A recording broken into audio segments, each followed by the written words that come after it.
Resuming debate, the honourable member for Guelph.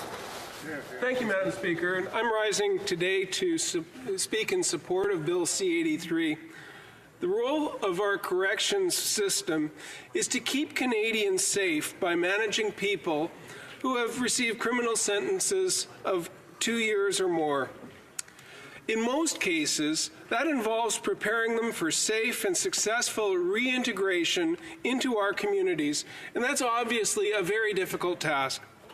Some of the people in federal custody have done terrible, violent things, and most inmates have some combination of mental illness, a history of physical or sexual abuse, drug or alcohol addiction, and a lack of economic or educational opportunity.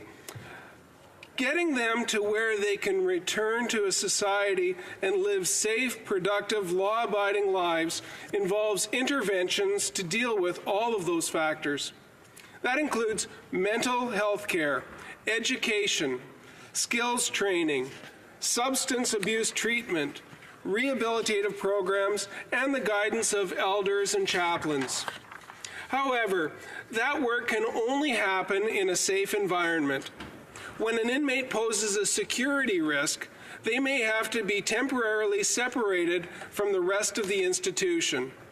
On that point, there is an agreement from the correctional investigator, the John Howard Society, and correctional employees, and even former inmates, that this is something that needs to be done.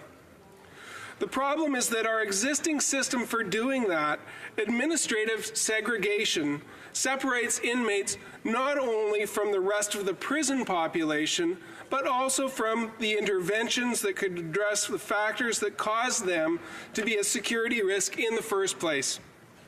That's the problem that C-83 will address. This bill maintains the ability for inmates who pose a risk to be separated when necessary, but it sets out conditions of confinement and intervention that are a major improvement over what is currently in use. In the Structured Intervention Units, or the SIUs, created by C-83, inmates will receive a daily opportunity of at least 4 hours to be out of the cell, and at least 2 hours of meaningful interaction with other people, such as program staff, visitors, volunteers, and other compatible inmates. On that last point, some participants in this debate have conjured the specter of correctional staff just throwing incompatible inmates, such as members of rival gangs, together in the yard and keeping their fingers crossed.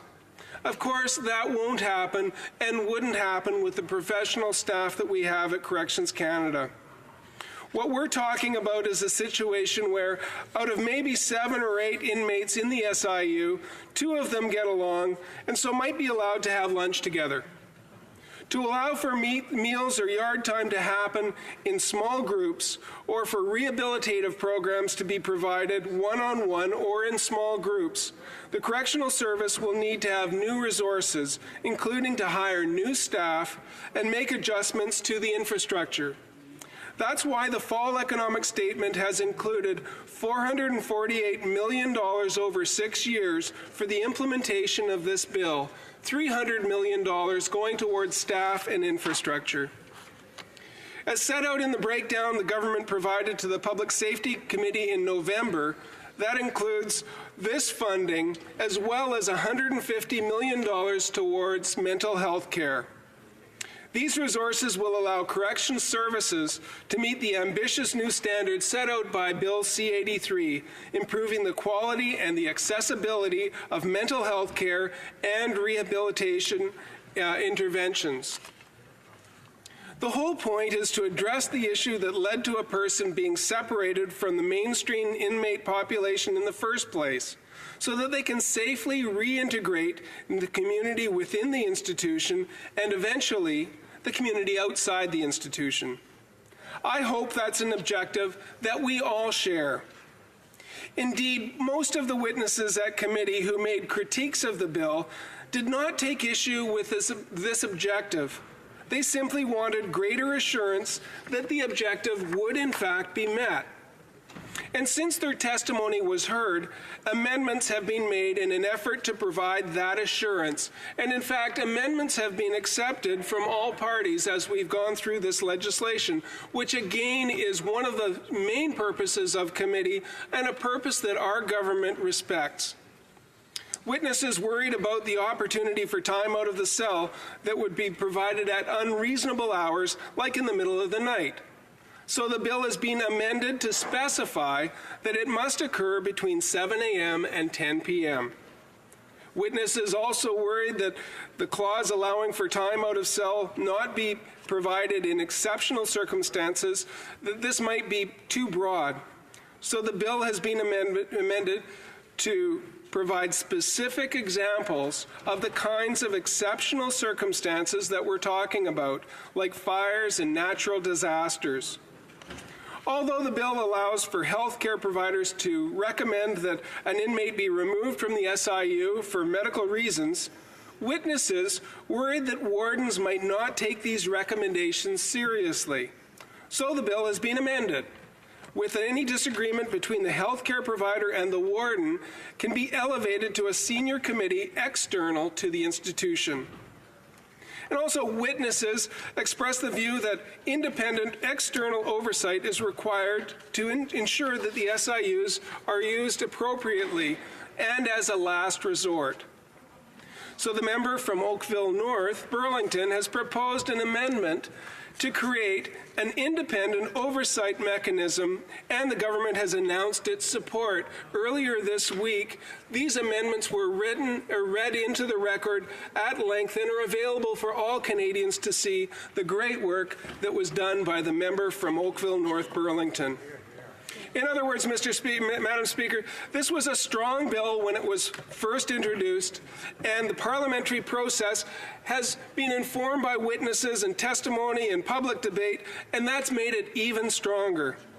I thank all the members of this House who have made thoughtful, informed, constructive contributions throughout the process thus far. And I thank the government for being receptive to feedback and open to amendments. It's worth noting that this is not something that could often be said about the previous government. Mr. Speaker, the provisions in this bill, together with the resources allocated by the government, will make our correctional system more effective at its core mandate, protecting Canadians through the effective rehabilitation and safe reintegration of people who have broken the law. And it deals with people as people. It helps them to progress through difficult situations, to be able to get back into society, to be productive members. And as the Public Safety Minister wrote last summer in the first ever public mandate letter for a Commissioner of the Correctional Service of Canada, the public is best protected by safe, successful rehabilitation. Bill C-83 will help achieve that goal, Mr. Speaker, and I encourage all honourable members in the House to give their support, and I thank you, Mr. Speaker.